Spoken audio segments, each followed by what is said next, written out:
Livro de Marcos, capítulo 11. Quando já se aproximavam de Jerusalém, Jesus e seus discípulos chegaram às cidades de Betfagé e Betânia, no Monte das Oliveiras. Jesus enviou na frente 2 discípulos. Vão àquele povoado adiante, disse ele. Assim que entrarem, verão amarrado ali um jumentinho, no qual ninguém jamais montou. Desamarrem-no e tragam-no para cá. Se alguém lhes perguntar o que estão fazendo, digam apenas: o Senhor precisa dele e o devolverá em breve. Os 2 discípulos foram e encontraram o jumentinho na rua, amarrado junto a uma porta. Enquanto o desamarravam, algumas pessoas que estavam ali perguntaram: o que vocês estão fazendo? Desamarrando esse jumentinho? Responderam conforme Jesus havia instruído, e os deixaram levar o animal. Os discípulos trouxeram o jumentinho, puseram seus mantos sobre o animal e Jesus montou nele. Muitos da multidão espalharam seus mantos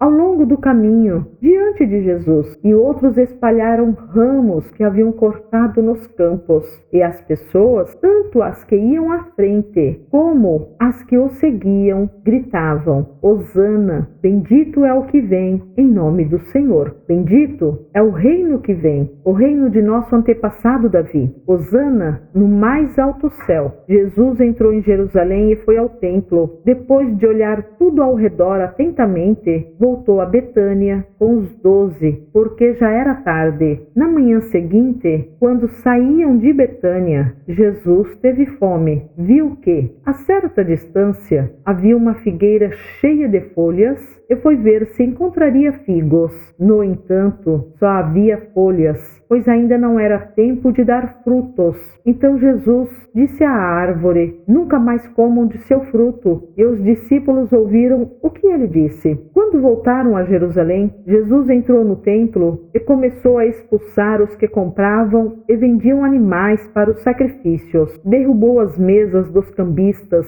e as cadeiras dos que vendiam pombas. Impediu todos de usarem o templo como mercado e os ensinava, dizendo: as Escrituras declaram: meu templo será chamado casa de oração para todas as nações, mas vocês o transformaram num esconderijo de ladrões. Quando os principais sacerdotes e mestres da lei souberam o que Jesus tinha feito, começaram a tramar um modo de matá-lo. Contudo, tinham medo dele, pois o povo estava muito admirado com seu ensino. Ao entardecer, Jesus e seus discípulos saíram da cidade. Na manhã seguinte, quando os discípulos passaram pela figueira que Jesus tinha amaldiçoado, notaram que ela estava seca desde a raiz. Pedro se lembrou do que Jesus tinha dito à árvore e exclamou: veja, Rabi, a figueira que o Senhor amaldiçoou secou. Então Jesus disse aos discípulos: tenham fé em Deus.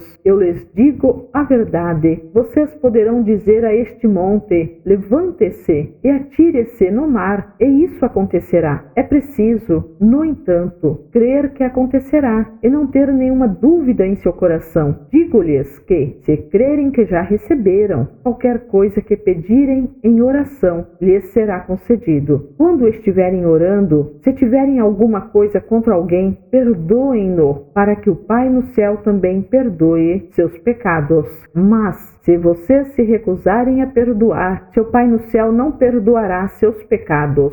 Mais uma vez, voltaram a Jerusalém. Enquanto Jesus passava pelo templo, os principais sacerdotes, os mestres da lei e os líderes do povo vieram até ele e perguntaram: com que autoridade você faz essas coisas? Quem lhe deu esse direito? Jesus respondeu: eu lhes direi com que autoridade faço essas coisas se vocês responderem a uma pergunta. A autoridade de João para batizar vinha do céu ou era apenas humana? Respondam-me. Eles discutiram a questão entre si. Se dissermos que vinha do céu, ele perguntará por que não cremos em João. Mas será que ousamos dizer que era apenas humana? Tinham medo do que o povo faria, pois todos acreditavam que João era profeta. Por fim, responderam: não sabemos. E Jesus replicou: então eu também não direi com que autoridade faço essas coisas.